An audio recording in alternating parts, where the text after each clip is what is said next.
Well, good morning, Kitchen Science. How are you? I hope everything is going well. We're going to cook a poor man's beef burnettes, but we're going to do it a little bit differently this time around. We're going to go ahead and cut it up and then put it on our smoker and let it go. And then we're going to finish it off with a little bit of a beef tallow and butter confit. So that sounds nice and fun. So I'm going to walk you through all that. But before we do anything, before we go ahead and actually get to that part, we need to go ahead and we need to prepare our piece. So what I have here is a nice lovely chuck piece, a prime chuck from Whole Foods.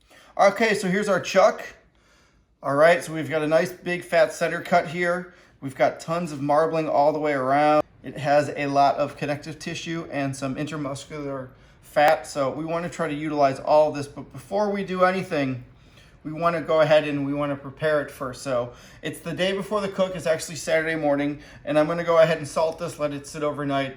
And then tomorrow we're going to cut it up. We're going to cut it up into about 1.5 inch cubes. And then we're going to go ahead and prepare the smoker and we're going to get it on there. And I'm going to walk you through all that process as well. We're not trying to add a lot here. We're just trying to add just enough so we can pull some of that moisture out of there, so we can give it a little bit of a concentration of all that beef flavor. I will add a little bit more salt to our mix tomorrow, but I'm not going to go nearly as heavy. Okay, so we just finished putting the salt on. Now what we're going to go ahead and do is we're going to get a rack. We're going to put this on a rack on a sheet pan.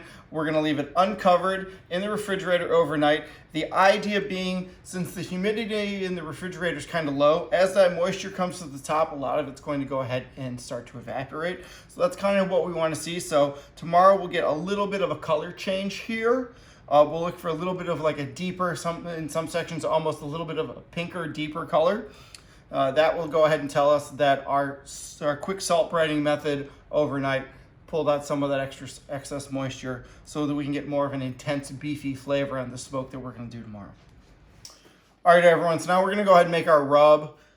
So I have some leftover rub. So in here we've got a 1/4 cup of black pepper that we went ahead and did the hand grinding on.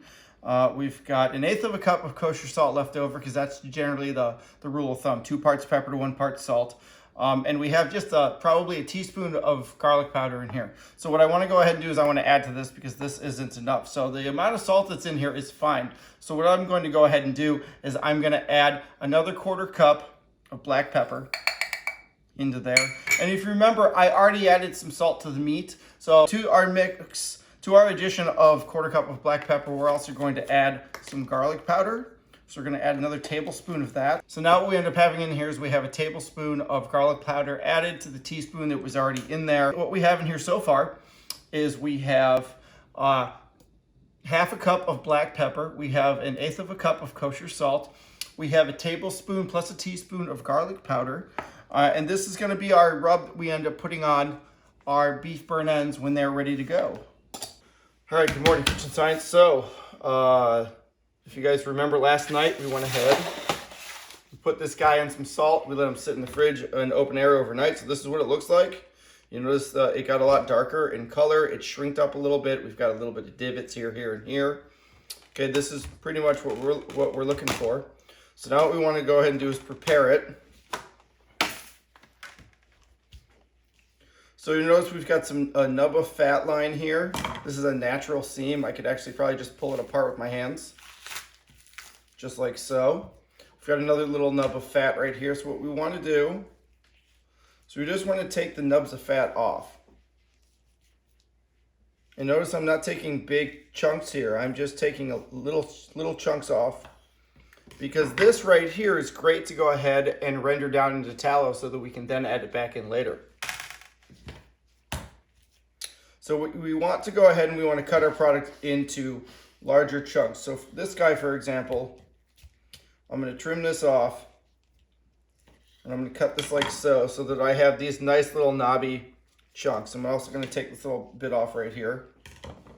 And this is what's going to end up going, this is going to end up getting seasoned and then going on the smoker.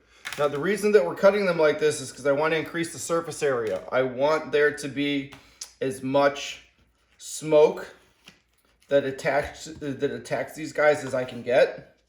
And my concern is, if I go ahead and I don't do that, it won't be as flavorful. I won't be able to get as much bark. So if you think about it, I want to try to get bark on all sides of this. So with the rub that we're going to build, with the salting that we did, with how we're cutting these, we should be able to get maximum smoke exposure to our product and get that beefy, barky rub all over the exterior of it.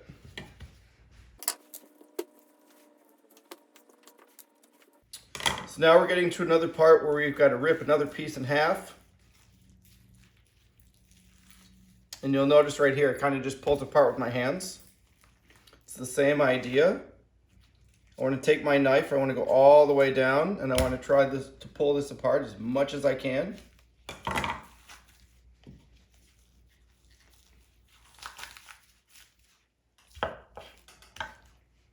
Okay. So now I have this chunk here. This, in my opinion, this is pretty much all. I'll put that on the smoker, but this is going to be all fat that I'm going to end up rendering down. So I'll put this on the fat rendering pile. And it's not that I don't want to have a lot of smoke, or it's not that I don't want to have a lot of fat. What I want to have is I want to have a decent amount of fat on there, like a fat cap, where this is about 1/4 of an inch thick. And that's pretty much what I've been going on for a lot of these.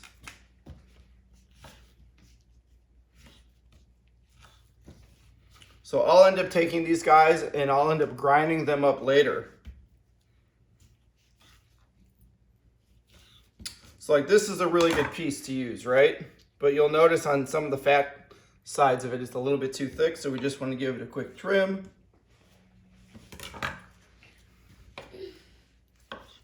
And then this is a piece we can go ahead and use.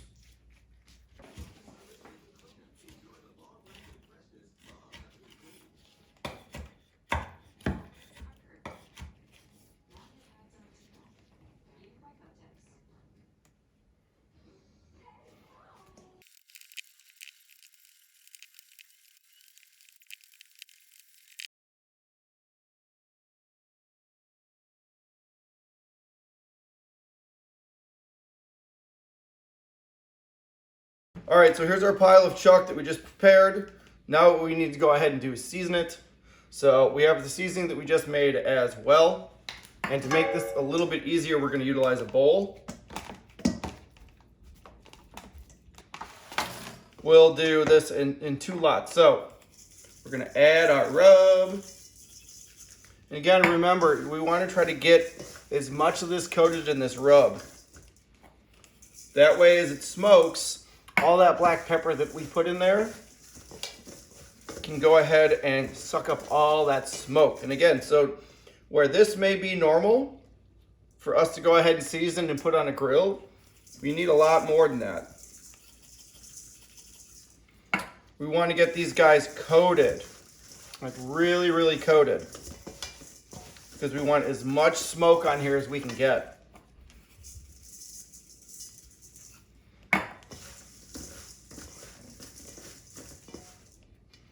So this would be a comparison.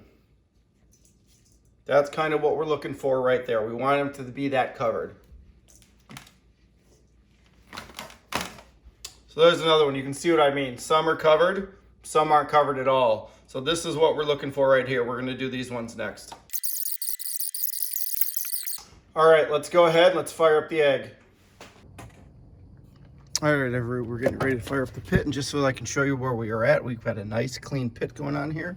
If you look at our ash basket, it's pretty much just about empty. I'm wondering a little bit what this is. Hopefully it's just a chunk of petrified wood. I'm not sure, but I'll figure that out with what we're working on. Anyways, let's go ahead and fire up the pit.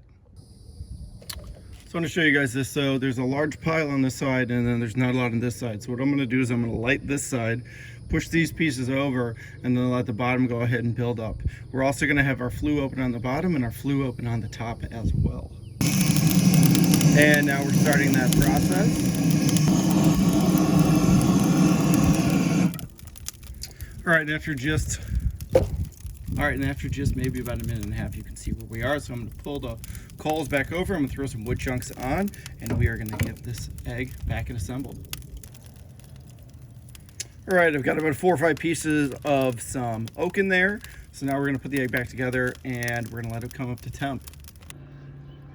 All right, everybody, so it's been about 1.5 hours. We are we're about to temp right now. The thing is, I don't have as much smoke nearly that I want, but they are starting to break down and get a little bit tender. You can see we've got a little bit of vap cooling here, and you see we've got our nice fat rendering right there. So what I'm gonna do right now is I'm gonna pull them off. I'm gonna put them in a big foil container. I'm then gonna go ahead and add some of this lovely, lovely beef confit in there while I let it keep going. And we're just gonna let them poach and let them keep going and going and going until they get nice and tender. All right, everybody, so here's where we are. So we've pulled the fat out of here and we've popped it into here, and you can see how it's looking in there right now. So now what we're gonna go ahead and do is we're gonna let this cook for another couple of hours. I've turned the temp up to 275 on the pit. The fan is still attached. I've pulled out the probe because we are already where we need to go ahead and be on this. And we're just gonna let it go ahead and go low and slow. And every hour I'm gonna come through, I'm gonna give this a quick mix all the way through, and I'm gonna pour some more of the fat that's in there back into here. Stay tuned. All right, everybody, it's been about an hour and a half. Ooh-wee. Let's see what we're doing here. So I got my nice little Thermo Pro. This is a Thermo Pen knockoff. Ooh, they're getting there. Oh, that one's good. They are getting there, my friend. They are getting there. So what I'm gonna do is I'm gonna give them a quick mix around, pour some more of this fat in there, which has rendered out some more, and then we're gonna let them keep going. All right, everybody, it's been another hour. So we're looking at almost 5 hours here. That looks fantastic. The bits in the back look great. So our fat that we're cooking here is 227 degrees, which is great. So let's go ahead and see how well. Oh my goodness, it's fork tender. Look at that. Look at that.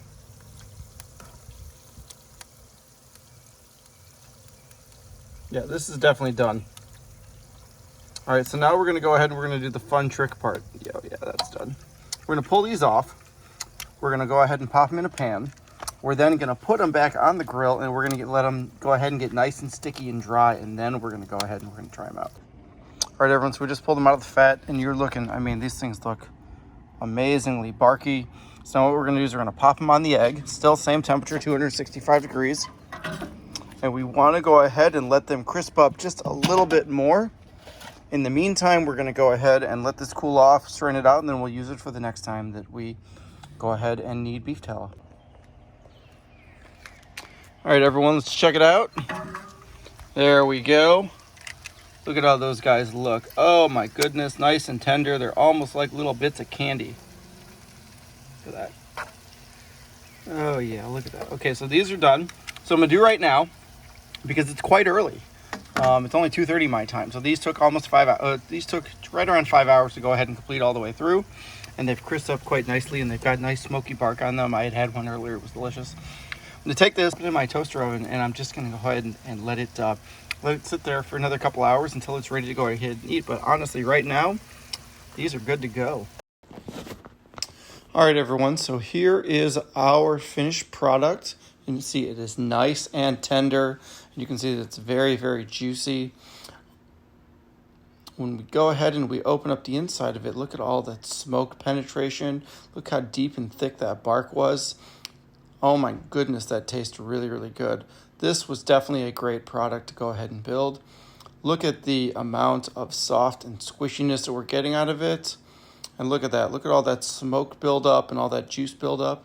This is what the product looks like after it's sat in my toaster oven. You'll notice that it's still kind of nice and squishy and nice and tender, but the bark has really gone ahead and come back on it. This sat in there for about an hour and a half, and I'm still getting really tender, lovely, juicy, delicious pieces. So anyways, if you like this kind of content, please go ahead and like, share, and subscribe, and ask me any questions you like down below. As always, have a wonderful barbecue week.